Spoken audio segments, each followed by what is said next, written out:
It's Julia Renee. And Kendall Aaliyah. Welcome back to the Know Your Power podcast. Hello, guys, and welcome back to another episode. How are you feeling?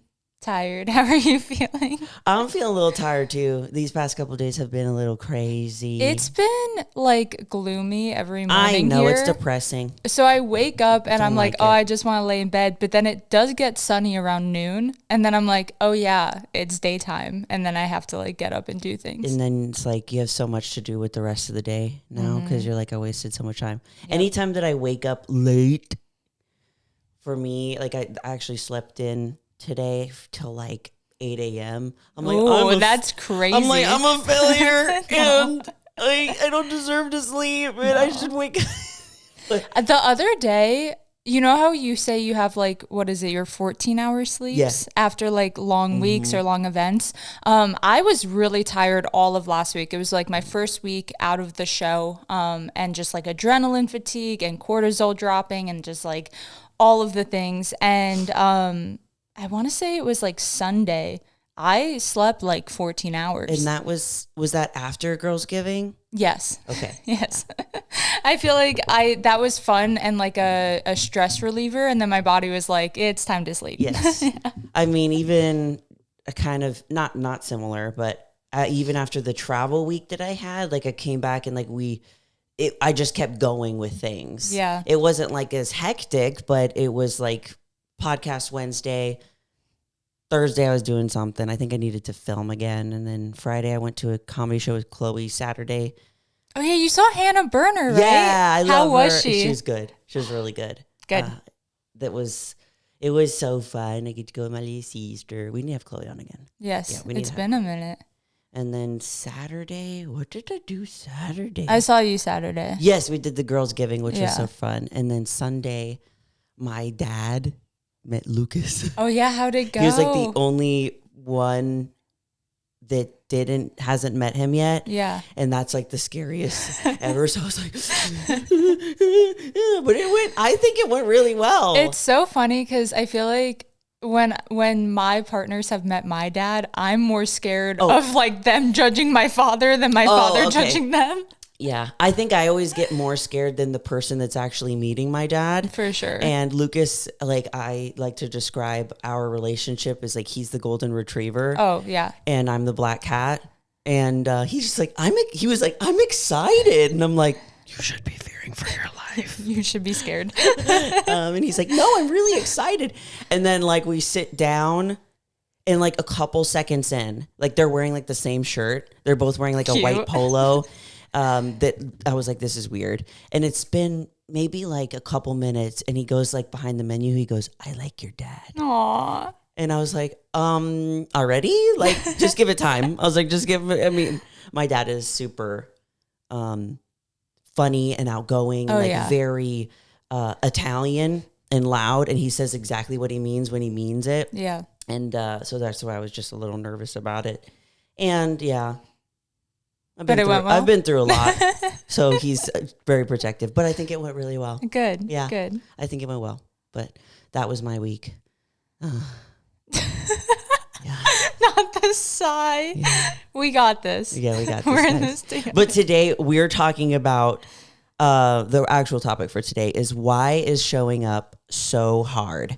And I had this conversation with the girls in the Know Your Power program because I feel especially for us women, from such a young age, we are kind of conditioned or taught that we're always last. So you put work, you put relationships, you put family, your to-do list, everything else above yourself first, and then you're last. Yep. And that's when showing up for yourself becomes something that you do on the back burner. Your health, your fitness, your mental health always gets put to the side. So we're I wanted taught to kind that some of those things are selfish when it's true. Showing up for yourself allows you to be more selfless, if anything. I think being selectively selfish is healthy and good and balanced and yeah.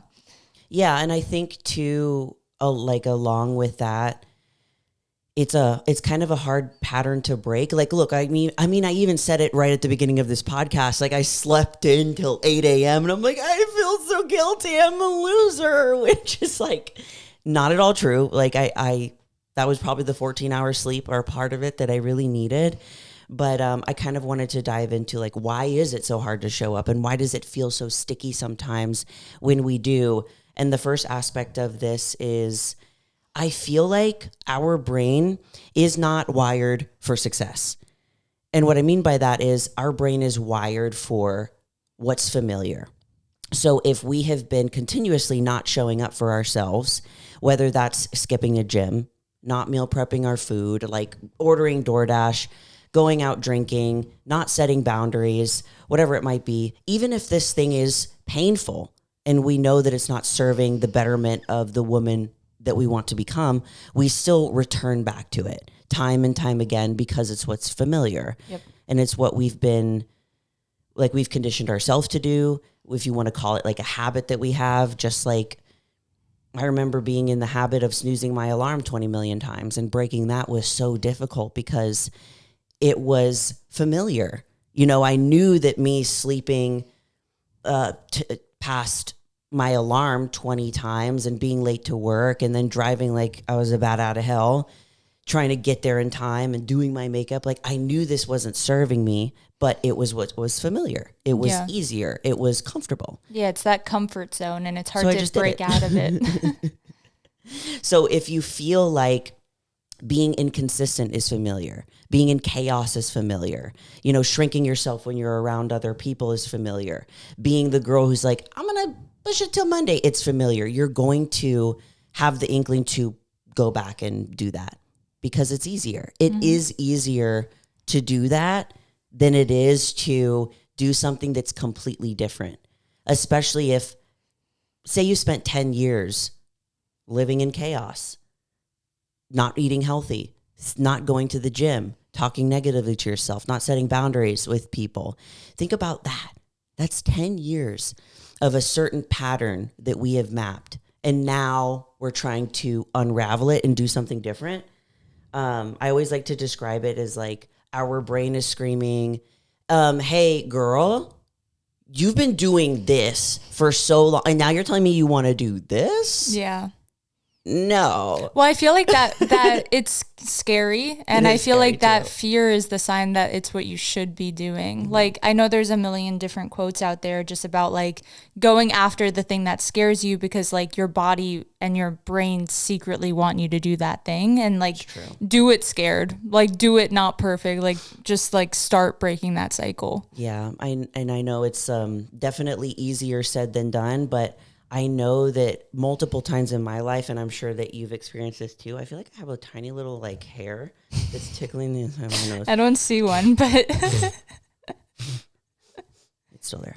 But I know that you've probably experienced this a lot in your life, especially being so young and like starting your business so young, like doing a lot of things that are not in the norm very young. And you now can look back and be like, that was really scary. That was uncomfortable. That was outside of the box.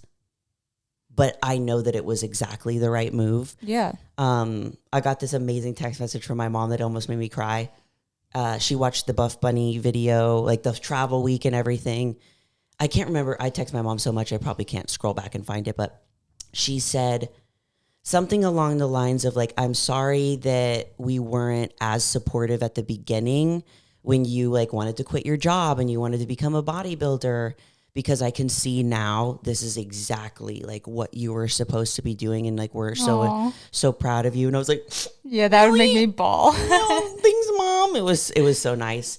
But it's true. Like, I remember during those moments feeling like I couldn't do it. It was too outside of the box. It was too scary. It was too unfamiliar. It was too far off from who I thought I was then, that it did take a long time to move past some of those things. And maybe I would have started like a year earlier without that fear. But what starts to happen when we want to do something different, it kind of triggers this resistance with us where you panic and you're like, no, I want to go back to that safe zone.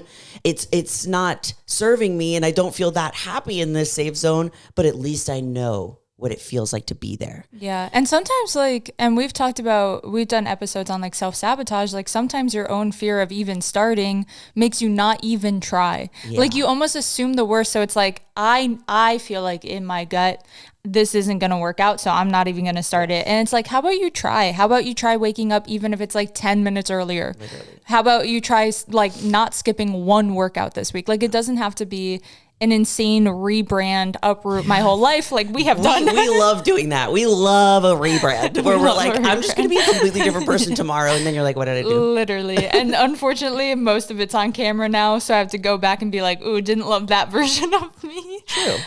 But yeah, it could be these baby steps, but we make it such a serious, big, scary deal in our head that, it's easier to choose to stay where you are instead of make any change at all.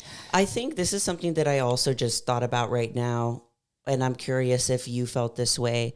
There's also the fear of doing it, not only because of what you think people are going to feel about it, but also what if I do it and it doesn't work out the way that I think, and then I'm just utterly embarrassed. Okay, that's literally my current dilemma with going to nationals.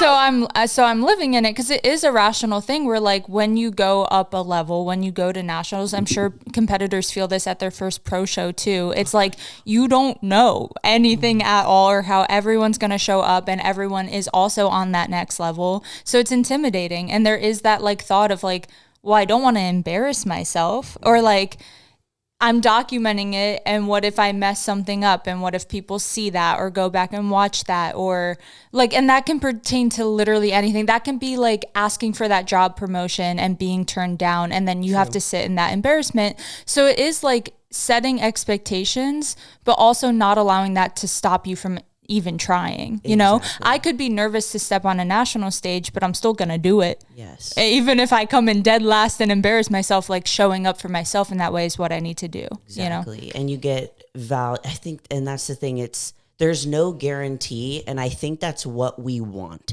We want a guarantee that we even have this, I even had this conversation with a client yesterday where it's almost she wanted a guarantee that she was going to look a certain way by the end of a program, when I can guarantee that if she shows up, she is going to see results. But I'm I can't tell you exactly how your body's going to turn out.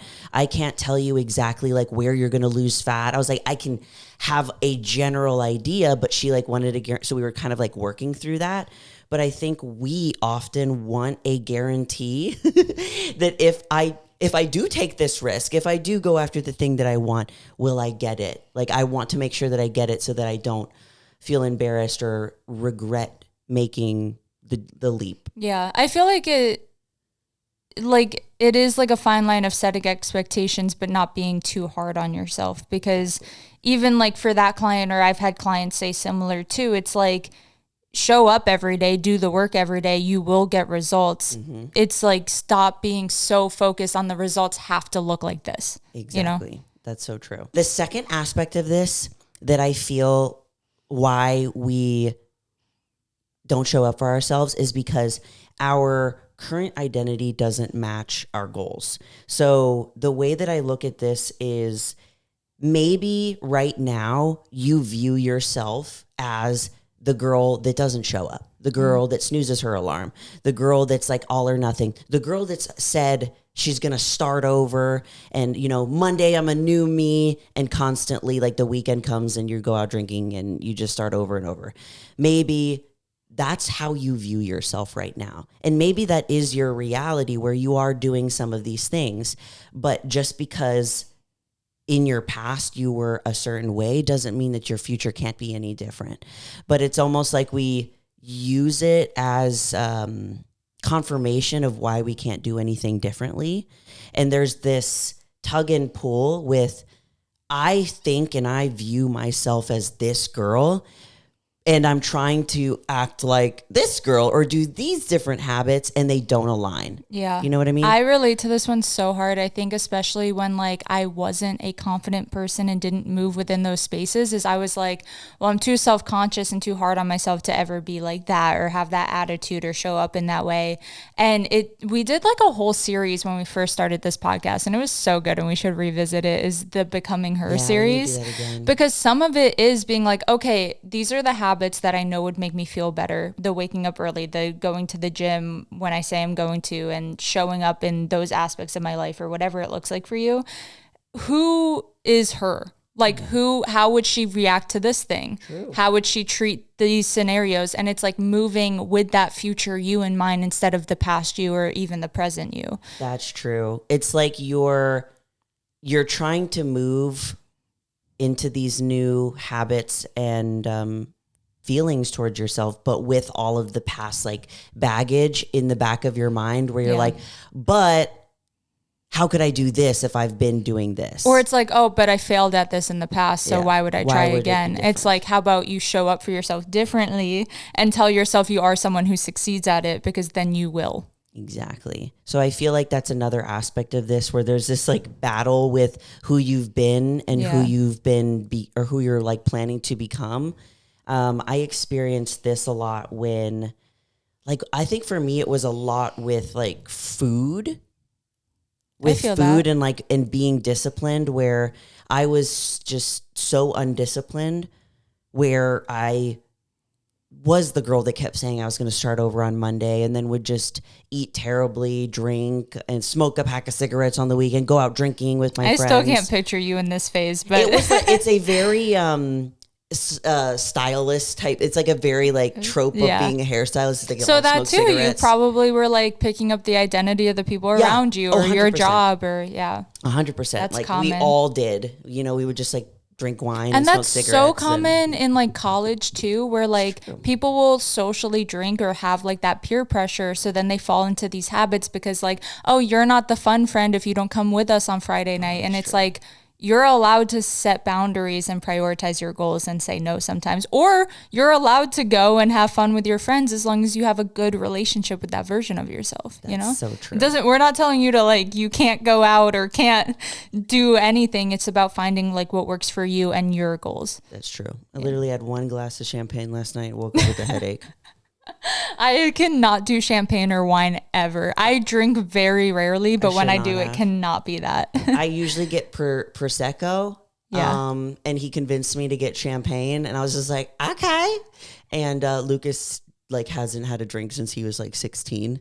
And I was like, you don't want one? I was like, you want to get silly goofy? And he was like, no, it's okay. You got it, babe. Yeah, and then he can watch you. And I was like, I have a headache. And he's like, one glass? I'm like, yeah. Yeah. So I had a headache, and he's like, well, I don't know what to tell you, but I was like, not fun. But yeah, along with this as well, what happens now when you try to show up for yourself and you have this, like, let's just call it like this old identity that's attached to your back, you're not only battling the habit that you're trying to change, but it's like this outdated version of you. And you know it's an outdated version of you because you can feel that I don't feel good when I'm acting this way. So it becomes loud and it becomes so hard, and it's that sticky feeling. And the thing is that version of you served you for a period of time. But now it's time to outgrow it, and you are outgrowing it, and you're allowed to do that. So you don't have to keep using past experiences as proof to why you can't move on and do something different, because you can.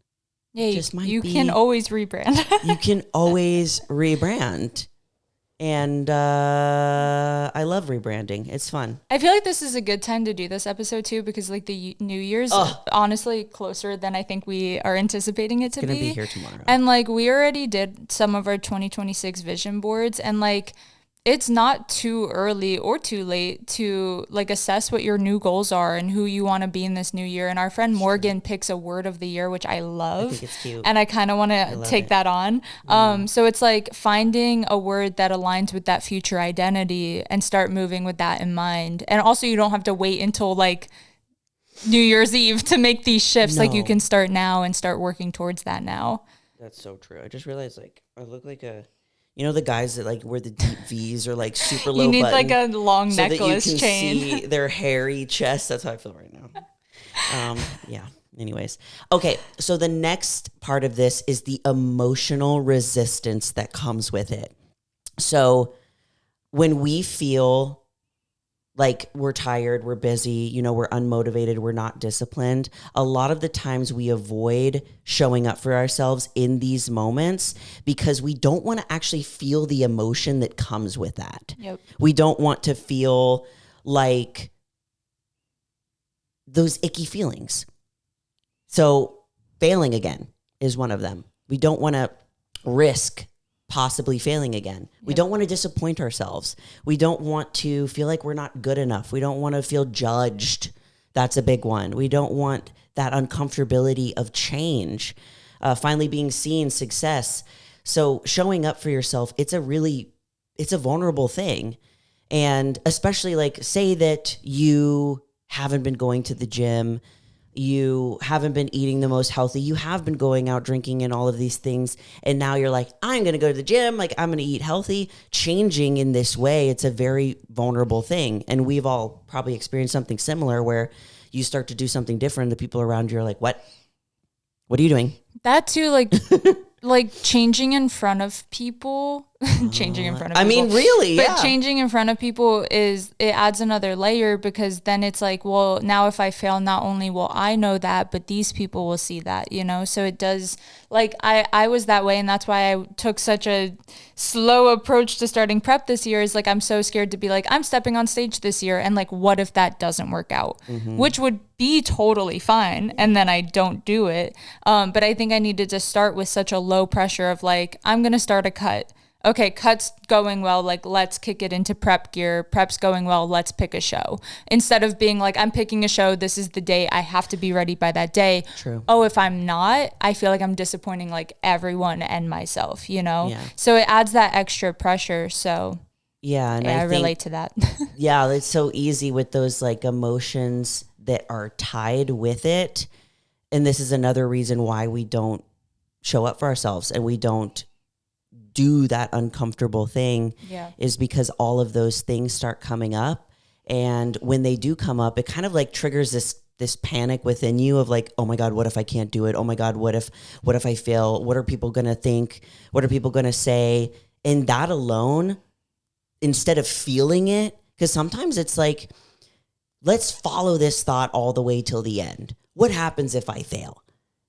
Is it the end? Like, what happens if I say that I'm going to compete in a show and then I end up not? Like, we make it so big in our head. Yeah, it's like, do people actually care? Not at all. But like, if we follow it all the way down to like the end, it's like, okay, if I don't, okay, it's not. It's like, so then I prep next year. Yeah, it's like, okay, then we just like pivot and I do it next year. But we don't want to go there. So sometimes, since we don't want to go there, we're just like, okay, I don't want to feel that, so I'm not going to do anything about it. Or start. Yeah. And those emotions and fears and doubts and things that come up can cause us to stay exactly right where we are, and we don't show up for ourselves again, and our nervous system kind of interprets this alarm, because when we have emotions, I like to view them as like alarms.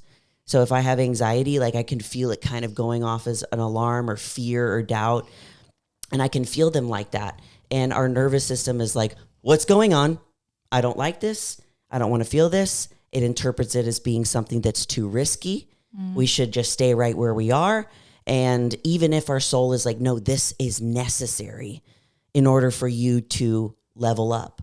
So I'm a big fan now of like, if fear comes up, if doubt comes up, let me just write it out, feel it, like what is really going on here, instead of completely just bypassing it. Because most of the time, I think I had this, was it last season or was it this season? It might have been like the beginning of this season, because I was putting a lot of pressure on myself for this season. And I had a big amount of like fear come up, and I was like, and then I started panicking and I started downplaying like my season and what I wanted to do with it. And I just wrote about it, and I figured out where it was coming from, and it was triggered by like a certain thing. Yeah. Mainly me making it bigger than it needed to be. Yeah.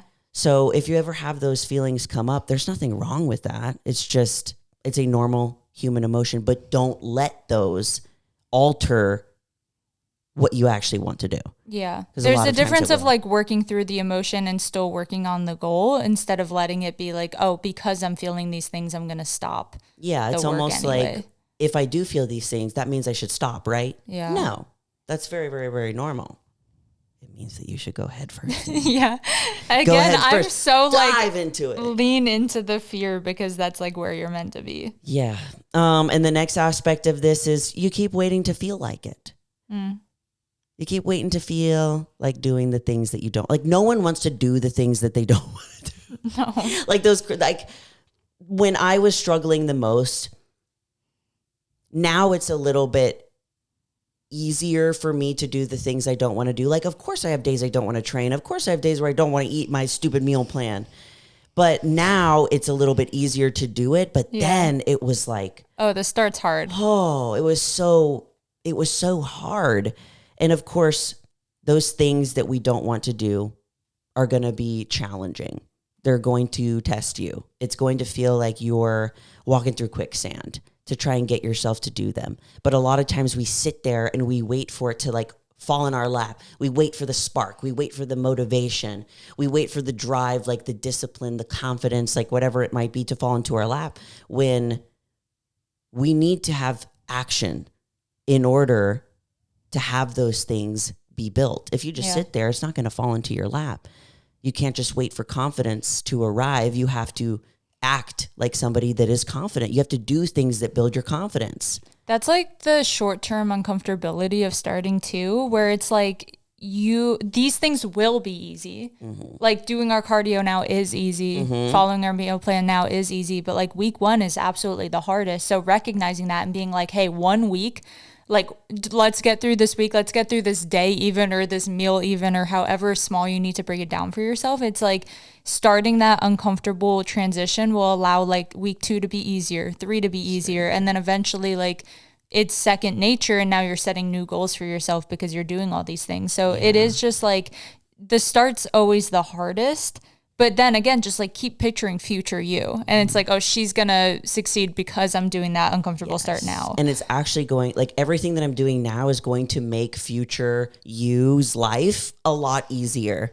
But I always like to call that little spots like this is where people give up part. Yeah. Like if you get past that messy, sticky, feels like you're walking through quicksand kind of area, future you is going to have kind of an easier life. Like really, like everything that was built that I have now was built back then. Exactly. Like moving through those things, but it's so hard that most people won't move through it at all. And those hard days are like what makes at least me feel the most successful is like when you did the things when you didn't want to do the things, that's when you're making the most progress. That's when you're really showing up for yourself. It's easy to do things when you're motivated and excited to do them. But when it does get hard or scary or you're in your head about it, like still showing up and then reflecting, like I always go to bed on those nights and being like, wow, I did that today. Like you're just more proud of yourself.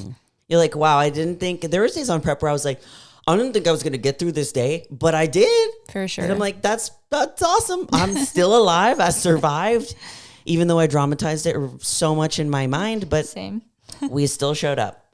But this means that you need to take action that aligns with that future you rather than caving to not wanting to do it, not feeling like it consistently, day in and day out. And sometimes it'll look a little bit different, and that is okay. But you have to decide, this is who I am in this moment, and honor what would she do. Yeah. Not what sleepy girl would do. Not what start on Monday again girl do. Not what order DoorDash go drinking girl do.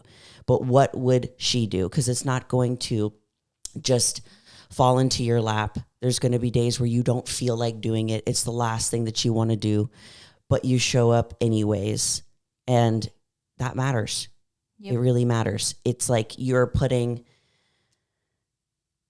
pennies into the, what's it called? Piggy bank. Like even when you show up, it's like, okay, we're still putting reps in. We're still putting it in. Yep. And it all adds up eventually, trust me, to you reaching that goal that you want. And then I think this is the last aspect to this before we go into like actual tactical things that we can do. This is what actually makes showing up for us easier, the solution. And I want to start by taking the pressure off of you. And this is kind of like what we talked about before. It's like you don't have to do a huge overhaul of your life.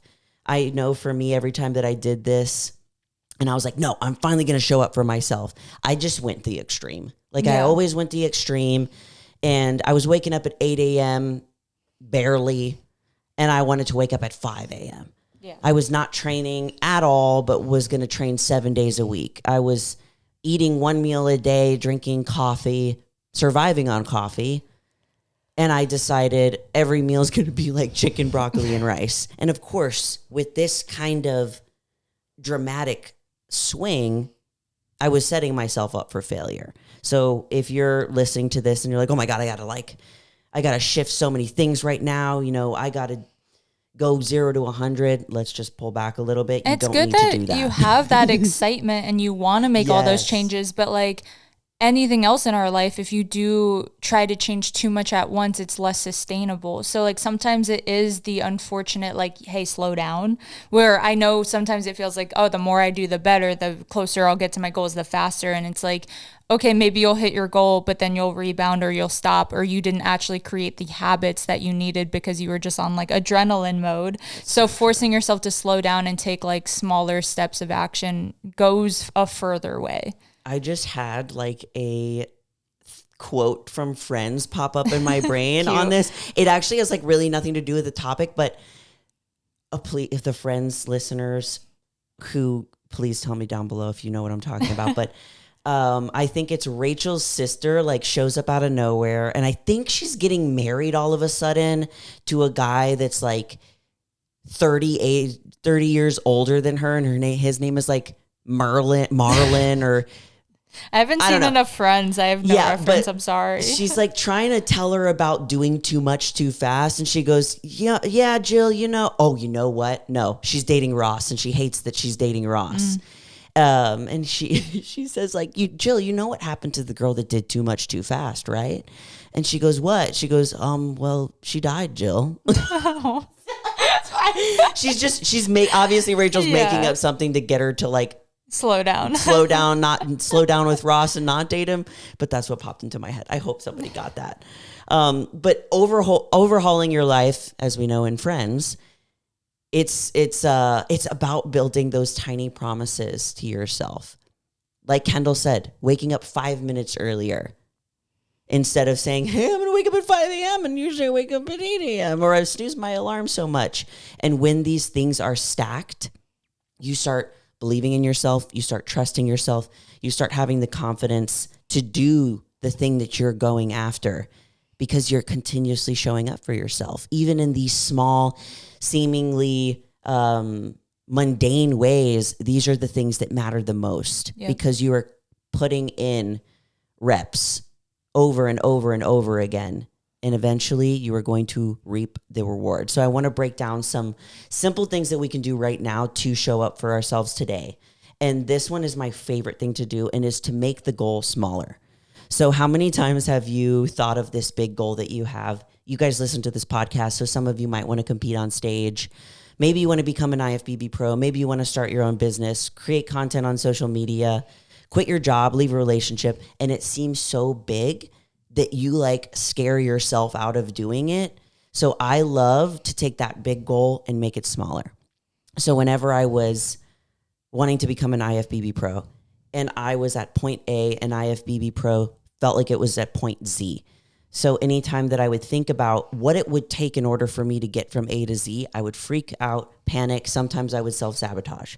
So I broke it down just day by day. And I was like, what does Julia need to do today in order to put in reps to become an IFBB pro? And I was like, oh, that's simple. I just have to hit my cardio, follow my meal plan, go and train. Yeah. And I was like, okay, I could do that today. And little did I know that if I just kept doing that every day, day by day, I was going to become an IFBB pro. And I did. Yeah. So I'm a big fan of take that big goal and shrink it. Yeah. Shrink it down. I was getting in my head a little bit like halfway through prep when I was having like a harder time because like, of course, we always do this to ourselves where we like blow something up and we like try to find a way to justify self-sabotaging if we're going to. And I like started counting how many predicted Stairmaster sessions I had left. I remember that. Where I was like, 60 more stair sessions, like that's a lot. And it's like, okay, but what do you have to do today and this week? Oh, you have to do 1 today. You have to do 6 this week. Like, let's just get through this week. And then before I knew it, my coach was like, hey, take stairs out. And I was like, wait, really? Well, why? I thought I had 20 left. Or like whatever that looked like. But like, why even do that to yourself? Like, why put things into that huge proportion when you know for a fact you just have to get through today? Yeah. I like to do this a lot with our clients that have like a big weight loss goal. And like, say you want to lose 50 pounds, like that's your end goal. It could be very overwhelming. So when I have calls with them, I'm like, let's break it down. Like, let's do the first 5 pounds. Let's do the first 10 pounds. Well, then you get to celebrate along the way. Yeah, and then too. you have the celebrations at the 5, at the 10, rather than I can only celebrate at the 50. Yeah, which is what a lot of us do in bodybuilding. It's like, I will only celebrate after my show day. And it's like, how about you appreciate the little wins along the way and be proud of those instead of being so focused on that end goal. Very true. So I'm a big fan. Yeah. Shrink it down. Shrink it down. What do you need to do just today, just this week in order to get you a couple steps closer to becoming an IFBB pro, bodybuilder, stepping on stage, all of those things. My second one is create a no-think routine. Decision fatigue is real. So if we can make it easier on ourselves, why not? The more decisions that you have to make, the harder it is to show up. Yep. So I'm a huge fan of doing things like past Julia, doing things to make future Julia's life easier, like setting out my clothes the night before so that I just grab them and go and do cardio. It's a hard time I have a hard time like remembering to take my supplements in the morning. So I set them out at the exact part of my like breakfast routine where I'm like, oh, like I'm gonna eat. I'm not gonna forget to eat. Yeah. So if I set them right there, I don't have to think about it and it's right there. So thinking of those non-think routines where it can just get you to do the thing that you're dreading doing, whether it's cardio, training, eating your healthy meals, make your life easier by taking the thinking out of it. And also getting some things like out of the way where if you know, like every time I don't have a no think routine, I start negotiating with myself and then I end up like not going to the gym because I woke up and I was like, should I go now before work? Should I go after work? And then you push it off and you're like, I'll go after work. And then you come home and then you go, should I go now? Or should I lay down on the couch because I had a really long day? And it's like you're by pushing these things off that you know would make you feel successful in your day, you're like delaying that gratification. Yes. It's so easy to think our way out of anything. I girl math my way through my entire life. Totally. I could sit there and just be like, make up this whole story of why I should not do the thing that I said that I could do. Just to like, it's almost like we're trying to create a story to make ourselves feel better about why we're Yeah, like I'll reverse engineer. Well, I didn't take that rest day 3 months ago, so I deserve an extra one. Exactly. And it's like, or you would feel better if you just went and did the thing. So I was this way with cardio in the beginning of my prep. It's like I had the option to do it fasted or post-workout. And on the days I did it post-workout, I still did my cardio, but I didn't feel as good because I knew that the best version of me or the version that felt the best was going and doing it first thing in the morning. So as soon as I like made it a non-negotiable of like I wake up, I do my cardio, I started feeling just like so much better throughout the whole rest of my day. True. And then you also eliminate like the time that is wasted. How much time have you wasted just thinking about if you're going to go and do something? Like years for me. Like, Oh my God. Like there'll be times where I'm just utterly exhausted, haven't done a thing, but it's because I've been running a marathon in my brain. Yeah. What, like, should I do this? But what if I do this? And if we just made the decision to go and do that thing in that split moment, we would just eliminate so much of that time. Yeah, you know that it's another form of girl math being like, okay, it's 8. At 8:05, I'm getting up and I'm turning this TV off. It's like, how about you just turn it off now? Because you know dang well it's going to automatically play the next episode and then you're going to stay exactly where you are. You get sucked right back in. Yeah. Yeah. And I'm a big fan of using like the 5-second rule in this kind of sense, and that it's Mel Robbins. And Cooper met her the other day. You told me. Did I tell you? I think you texted me that. I thought it was crazy. I would have died. She is like, she's probably like my idol in the like personal development space, I would say. I love her. And she's so direct with how she speaks. I just love her. My mom's been sending me clips and I'm like, I love that we're all involved. I love her so much. But Loki. Loki. He reaches under the door. He hates when doors are closed on him, so he does He's with being the paw. cute. Loki. He just has one sitting there. Oh. So cute. Every time I go to the bathroom now, he does that, and I just like paw at him with my foot. Kovu will slice my foot. If I'm standing by my door, like washing my face, he will just like... He'll latch on. He'll cut you. His nails are crazy. I cut them all the time too, and they're still crazy. Anyway, sorry. Sidetrack. Mel Robbins, yeah. Yeah. 5-second rule. It's such a simple thing, but it's literally anytime that you're having that decision fatigue or like you're, maybe I should, maybe I shouldn't, you count backwards from 5.